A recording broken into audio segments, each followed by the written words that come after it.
એ રાજકુમાર જાટનું મૃત્યુ જે પહેલેથી જ શંકાના ઘેરામાં છે, પોલીસની કામગીરી સામે સવાલો ઉઠી રહ્યા છે, શંકા થઈ રહી છે, કારણ કે પહેલો જે પોસ્ટમોર્ટમ રિપોર્ટ સામે આવ્યો હતો એમાં 17 ઈજાઓ હતી, ફોરેન્સિક રિપોર્ટ સામે આવ્યો એમાં 42 ઈજા, પરંતુ પોલીસે જે પંચનામું કર્યું તેમાં 11 જ ઈજા પહોંચી છે, 11 જ ઈજા બતાવવામાં આવી છે, જેના કારણે પોલીસની કામગીરી સામે ફરી એક વખત સવાલ ઉઠ્યા છે।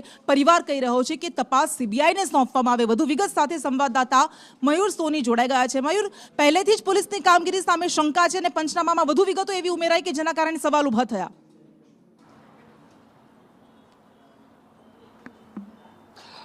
બિલકુલ કૃષ્ણા, રાજકુમાર જાટનું ગુમ થવું, ત્યારબાદ રહસ્યમય રીતે તેનું મોત થવાની ઘટના સામે આવી અને ત્યારબાદ પોલીસની થઈ રહી કે આખા મોતને અકસ્માતનો મામલો ગણાવી દેવાયો।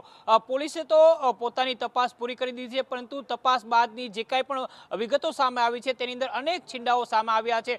સૌપ્રથમ જે પીએમ રિપોર્ટ હતો તેને લઈને સવાલ ઉઠતા ફોરેન્સિક પીએમ રિપોર્ટ છે તે કરવામાં આવ્યો હતો અને ત્યારબાદ પોલીસે જે આખો રિપોર્ટ રજૂ કર્યો છે તેમાં અલગ અલગ પ્રકારની ઈજાઓ છે એ અહીંયા સામે આવી છે। એટલું નહીં, પરિવારજન પહેલેથી આક્ષેપ કરતો રહ્યો છે કે ગોંડલના ધારાસભ્યનો પરિવાર છે એની સામે તેમણે આંગળી ચીંધી છે, તે આખી જે ગતિવિધિ છે તે શંકાના દાયરામાં છે। એટલું જ નહીં, પરંતુ આ મામલે ગુજરાતની બહાર રાજસ્થાનની અંદર પણ અલગ અલગ જગ્યાએ વિરોધ પ્રદર્શન જાટ સમાજ દ્વારા કરવામાં આવ્યા છે। હવે પરિવાર છે તે સમગ્ર મામલે સીબીઆઈ તપાસની માંગ કરી રહી છે।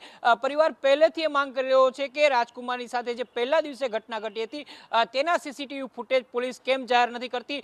જો એ સીસીટીવી ફૂટેજ જાહેર કરે તો દૂધનું દૂધ અને પાણીનું પાણી થઈ શકે છે। ત્યારબાદ આખી ઘટનાનો સિલસિલો સામે આવ્યો હતો। રાજકુમાર ઘર છોડીને ચાલ્યો જાય છે અને ત્યારબાદ કુવાડવા પાસે તેનું અકસ્માતે મોત થયું છે એવું પોલીસે નોંધ કરી દીધું છે, પરંતુ આ અકસ્માતને પણ પરિવારજનો છે તે શંકાની નજરે જોઈ રહ્યા છે।